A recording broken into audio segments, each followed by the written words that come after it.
The first stage is the complaint stage. When one party decides to initiate a divorce, they file a complaint for divorce, which is simply a formal pleading that puts the court and their spouse on notice that they are seeking a divorce and are making specific requests related to custody, child support, alimony, and equitable division of assets. One must understand that Georgia is a notice pleading state. In short, the party seeking divorce is only required to provide enough information within the complaint to put the court and their spouse on notice as to why they are seeking a divorce and what they seek as it relates to custody, child support, alimony, and equitable division of assets. Now, this brings us to the service stage. Once filed, the non-filing party must be served with a summons and complaint for divorce. This may be achieved by personal service or acknowledgement of service. Personal service is achieved when a sheriff deputy or private process server personally serves the non-filing spouse with the summons and complaint for divorce. However, based on the circumstances of your case, it may be applicable to ask the non-filing party to just sign an acknowledgement of service, which is filed with the court, and allows a non-filing party to waive their constitutional right to personal service. The next stage is the answer stage.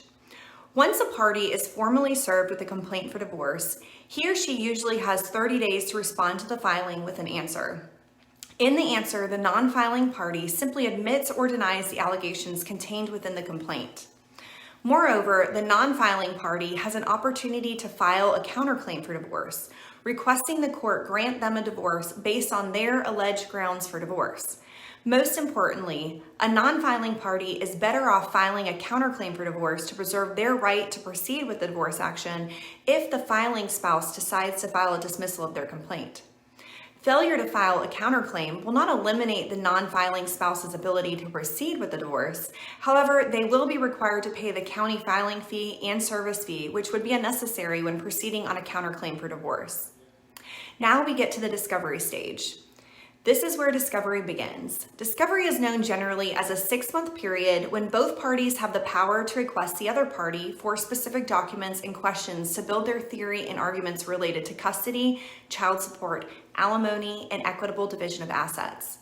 While the discovery process typically lasts for approximately 6 months, this period is subject to shortening or lengthening by the court. During this time period, both parties can send written questions to each other, called interrogatories. They can also send requests for documents from other persons, requests to produce. They can ask the other party to admit that certain statements are true, and we call those requests for admissions. And they can formally sit down with a court reporter and ask the other party and others questions that are relevant to the divorce. We call these depositions. The goal of this process is to learn valuable information that will likely influence the outcome of the case by gaining valuable information and documentation to establish your arguments based on Georgia law. The next stage is the temporary hearing stage. Georgia courts understand that immediate resolution to certain stressful issues related to a divorce need to be temporarily resolved to allow your family structure and guidance during the divorce process. As such, either party can request a temporary hearing to address immediate concerns prior to a final trial. In most cases, questions related to where the parties will live, interim child support or alimony, and temporary custody or visitation decisions are made at this type of a hearing.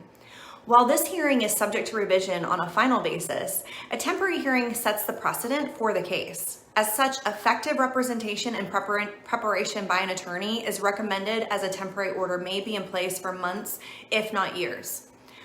Now, either before or after scheduling a temporary hearing, the judge assigned to your case can order the parties to attend alternative dispute resolution.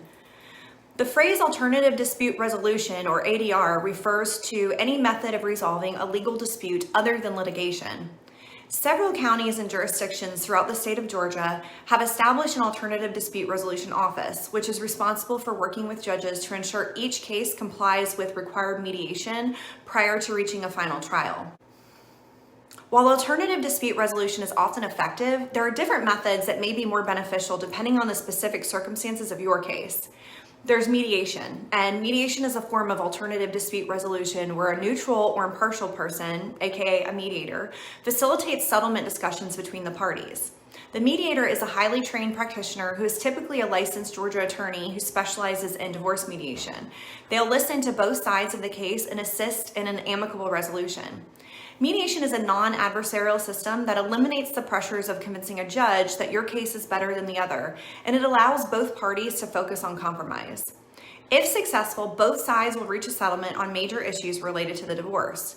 Most importantly, the parties are in control of the outcome and they're not relying on a judge to decide how their life and family will live following the divorce with regards to issues related to custody, child support, alimony, and equitable division of assets.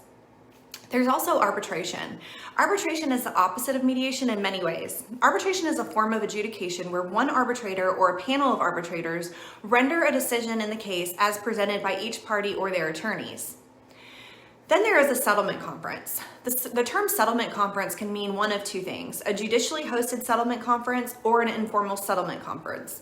A judicially hosted settlement conference is a form of mediation where the parties elect to retain the services of a retired judge to act as a mediator. While similar to mediation, a judicially hosted settlement conference allows the retired judge to provide years of judicial training and expertise to evaluate and provide feedback as to how your assigned judge would likely rule. As such, both parties will hear a judge's perspective of the issues of the case and hopefully enable the parties to reach an amicable resolution. As such, both sides will hear a judge's perspective of the issues of the case and hopefully enable the parties to reach an amicable resolution. Conversely, an informal settlement conference is when the parties and their respective counsels meet together without a neutral party in an attempt to resolve outstanding issues prior to proceeding with trial. When an issue remains after the parties have exhausted all methods of alternative dispute resolution, one party can request that the matter go before their assigned judge for a final trial. In Georgia, the party can elect for a bench trial or a jury trial. If the party elects a jury trial, they're required to file a jury demand, putting the other side on notice that they have elected to have a jury for their peers to determine certain issues related to the divorce. However, Georgia law does not allow a jury to make final decisions related to all issues in a divorce. For example, child custody. Most commonly, one spouse will request a bench trial, which simply means the assigned judge will hear arguments, testimony, and review evidence presented by both sides before entering a final judgment and decree of divorce, which will have specific orders as to how the parties will operate following divorce on issues related to custody, child support, alimony, and equitable division of assets.